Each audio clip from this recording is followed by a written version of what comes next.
Bharatiya Janata party की बात करते हैं, जो लगातार प्रदेश सरकार पर भ्रष्टाचार और कमीशनखोरी के मुद्दे पर आरोप लगाकर घेरती है। इसी विषय में आज और तीखे बयान आए हैं पूर्व मंत्री और वरिष्ठ विधायक बृजमोहन अग्रवाल की तरफ से, जिस पर वार पलटवार का नया मोर्चा खुला। देखें।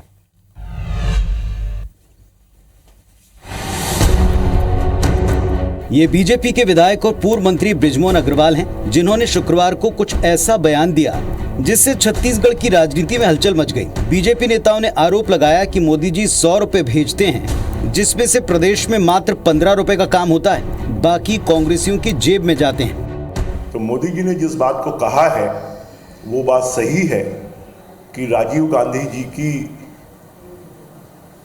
जो सुक्तियां थी, उन्होंने जिस बात को कहा था उसका अगर ठीक तरीके से कोई पालन कर रहा है कि अगर 1 रुपये भेजते तो 15 पैसा खर्च होता है, कि मैं 100 रुपया भेजता हूं तो 85 रुपया तो लीकेज हो जाता है, पाइपलाइन में ही ख़त्म हो जाती है और 15 रुपये पहुंचता है।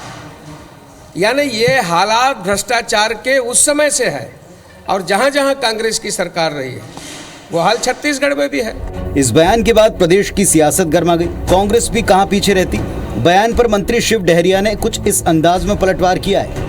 उन्होंने 2018 के चुनाव में उनको बताया है और 2023 और 2024 के चुनाव में बृजमोहन अग्रवाल आदरणीय नरेंद्र मोदी जी को कैसा काम छत्तीसगढ़ में हो रहा है वो बताएंगे। तो प्रदेश में एक बार फिर कमीशनखोरी मुद्दा है, जिस पर कांग्रेस और बीजेपी आमने सामने है। साफ है कि बीजेपी ने तय कर लिया कि चुनाव आते आते भ्रष्टाचार और कमीशनखोरी को लगातार मुद्दे के तौर पर उठाती रहेंगी।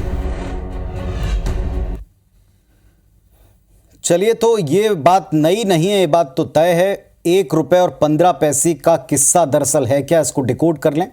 सरकार 1 रुपया भेजती है तो आम लोगों तक, जिनके लिए योजना है, जिनके लिए पैसा है, उन तक पहुंचता है मात्र 15 पैसा। ये बात भारत के पूर्व प्रधानमंत्री स्वर्गीय राजीव गांधी ने अपने एक भाषण के दौरान कही थी।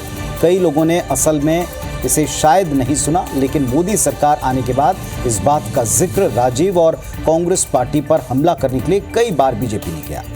प्रधानमंत्री मोदी कई रैलियों में इस बात को दोहराते रहे। साल 1985 की बात है। भारत के सबसे युवा प्रधानमंत्री राजीव गांधी सूखा प्रभावित ओडिशा के कालाहांडी जिले में दौरा करने गए। तब उन्होंने वहां पर यह बात की कि सरकार जब 1 रुपया खर्च करती है तो लोगों तक 15 पैसे पहुंच पाते हैं। यहां राजीव भ्रष्टाचार का जिक्र कर रहे थे, दुख प्रकट कर रहे थे, तकलीफ बयां कर रहे थे। उस भाषण में राजीव ने कहा था कि देश में भ्रष्टाचार है, इसमें कोई इनकार नहीं। राजीव ने कहा था कि भ्रष्टाचार ग्रॉस रूट लेवल पर है, जिसे दिल्ली से बैठकर दूर नहीं कर सकते। और अगर आप देखें आज की परिस्थिति, तो कोई भी सरकार, कोई भी प्रदेश, कोई भी व्यवस्था क्या फुल प्रूफ है भ्रष्टाचार से? क्या वाकई जितना रुपया, जितना पैसा या जितनी योजना में बातें दावे के तौर पर की जाती, जमीन पर उतनी दिखती हैं? ये आम जनता से बेहतर कोई नहीं समझता, चाहे किसी की भी सरकार हो, कोई भी स्टेट हो।